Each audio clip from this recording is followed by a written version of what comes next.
cara kredit di Bank BRI tahun 2024. Gimana caranya, langkah-langkahnya, apa saja syaratnya, dan setelah cair nanti kita akan dapat apa saja. Simak terus pemaparan saya.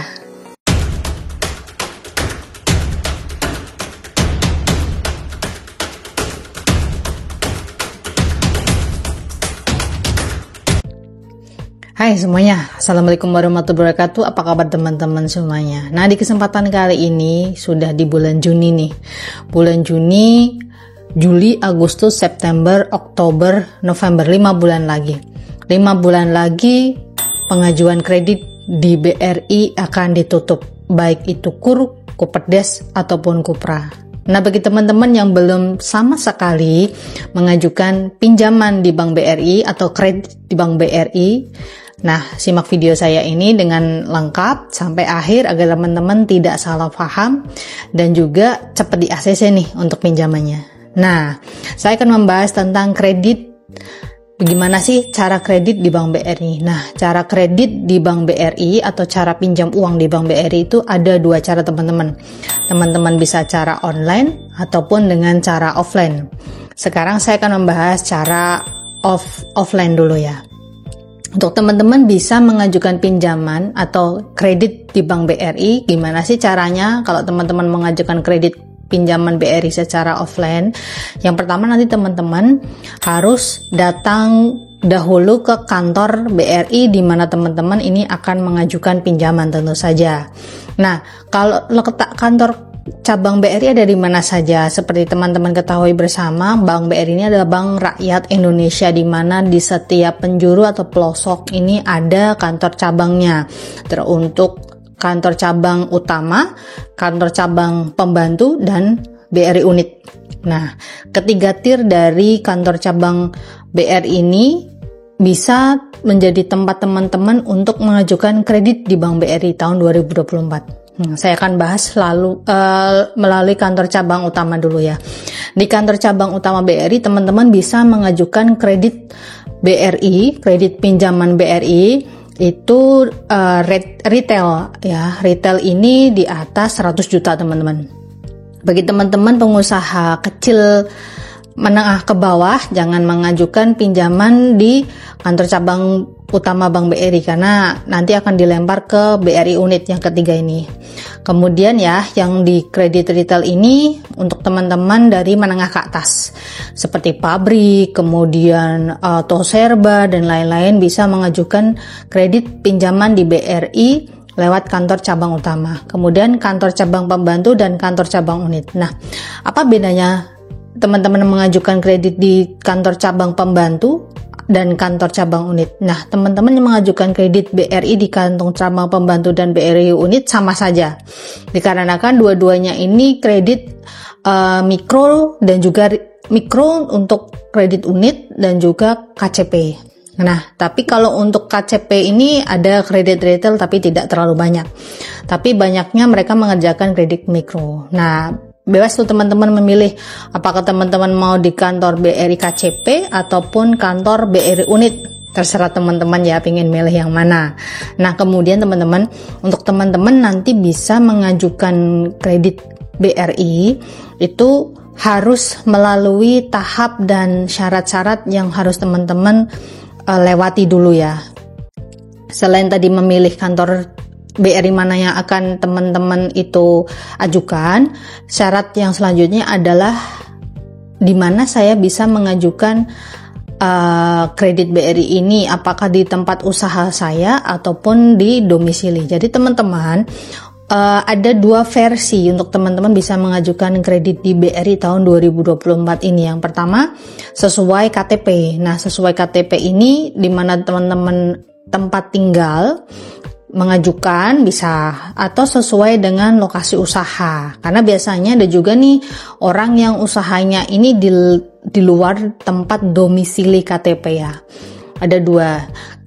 Dua-duanya ini bisa untuk teman-teman mengajukan, tidak perlu khawatir dan tidak perlu risau, pasti juga akan di ACC kalau syarat-syaratnya sudah dipenuhi ya. Tapi teman-teman kalau mengajukan silahkan, kalau misalkan ini di tempat usaha Coba tanyakan dulu ke BRI unit atau kantor cabang pembantu di tempat usaha teman-teman ini apakah bisa melayani KTP di luar dari domisili yang ada di tempat usaha teman-teman ya. Kalau tidak bisa ya berarti harus ke tempat usaha, karena ada dua kemungkinan, diterima atau tidak, di luar KTP atau di tempat usaha. Dikarenakan biasanya pihak marketing ataupun supervisor dari pinjaman yang mengurusin pinjaman kredit BRI ini akan melakukan survei atau on the spot ke tempat tinggal dan juga ke tempat usaha teman-teman. Jadi mereka nanti akan memvalidasi kedua tempat ini. Makanya saya bilang di awal, dua-duanya teman-teman bisa mengajukan karena nanti akan divalidasi dua-duanya ya.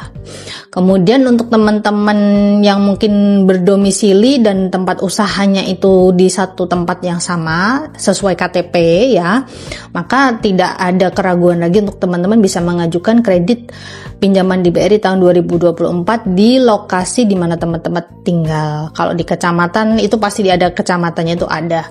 Kalau kabupaten ya mungkin banyak juga ya teman-temannya. Nah, itu tadi bagaimana cara teman-teman mengajukan pinjaman secara offline. Nah, kemudian nanti teman-teman silakan datang ke tempat yang BRI yang sudah ditunjuk tadi membawa syarat-syarat dan berkas. Nah, syarat dan berkas yang harus teman-teman penuhi ketika teman-teman akan mencairkan kredit pinjaman di BRI, gimana sih caranya?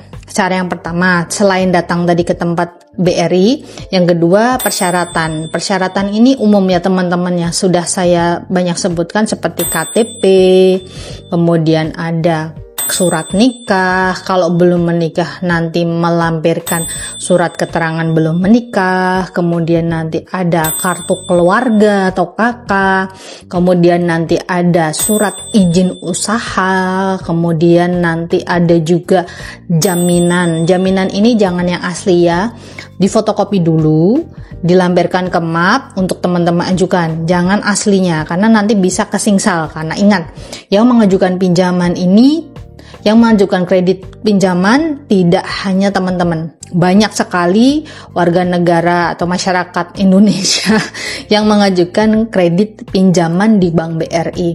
Jadi sebaiknya difotokopi dulu ya, jangan aslinya dilampirkan karena berbahaya, karena BRI tidak akan mengganti rugi atas berkas jaminan yang baru teman-teman daftarkan dan hilang. Mereka tidak akan ganti rugi, waspada. Itu tadi cara mengajukan kredit BRI secara offline. Nah, gimana sih cara mengajukan kredit BRI secara online? Nah, teman-teman, untuk teman-teman bisa mengajukan kredit BRI secara online ada dua cara. Yang pertama, teman-teman nanti melalui menu BRIMO, dan yang kedua melalui web pinjaman Bank BRI ya. Kalau melalui web pinjaman Bank BRI itu nanti syaratnya sama saja teman-teman ya. Nanti teman-teman input, masukkan nomor KTP, nomor KK, alamat, kemudian berkas-berkas yang lain nanti difoto atau di-scan dan di-upload. Kalau cara yang kedua, teman-teman bisa mengajukan pinjaman atau kredit pinjaman BRI secara online lewat BRIMO, tentu saja berarti teman-teman harus buka rekening BRI terlebih dahulu untuk bisa menikmati fasilitas layanan BRIMO. Kenapa saya nyatakan demikian? Kalau belum punya rekening gimana ya? Tidak bisa untuk teman-teman bisa mengajukan kredit pinjaman online di BRIMO, karena BRIMO itu adalah fasilitas yang diberikan kepada nasabah BRI. Ingat, sudah menjadi nasabah baru teman-teman bisa mengajukan kredit pinjaman di Bank BRI. Jadi kalau teman-teman belum buka rekening sih tinggal buka saja teman-teman Britama atau Simpedes. Kalau yang paling banyak digunakan itu Simpedes ya, karena untuk buka rekeningnya itu hanya perlu menyetorkan 100.000, teman-teman dapat rekening, dapat ATM, dapat fasilitas BRIMO. Ketiga fasilitas ini nanti bisa teman-teman nikmati untuk teman-teman waktu pencairan ya. BRIMO-nya nanti buat pendaftaran, buku tabungannya nanti buat pencairan, ATM-nya buat ngambil. Nah, enak banget kan? Jadi 3 fasilitas ini bundling untuk teman-teman bisa mengajukan pinjaman di Bank BRI tahun 2024 secara online, baik tadi di web ataupun lewat BRIMO. Nah, mungkin teman-teman itu saja sekilas informasi dari saya tentang bagaimana sih cara mengajukan kredit pinjaman di Bank BRI tahun 2024. Mengajukan kredit pinjaman BRI melalui offline, datang ke kantor, dan juga online melalui BRIMO dan juga situs atau web pinjaman dari Bank BRI. Semoga bermanfaat bagi teman-teman semuanya. Saya akhiri. Assalamualaikum warahmatullahi wabarakatuh. Tetap sehat, tetap semangat.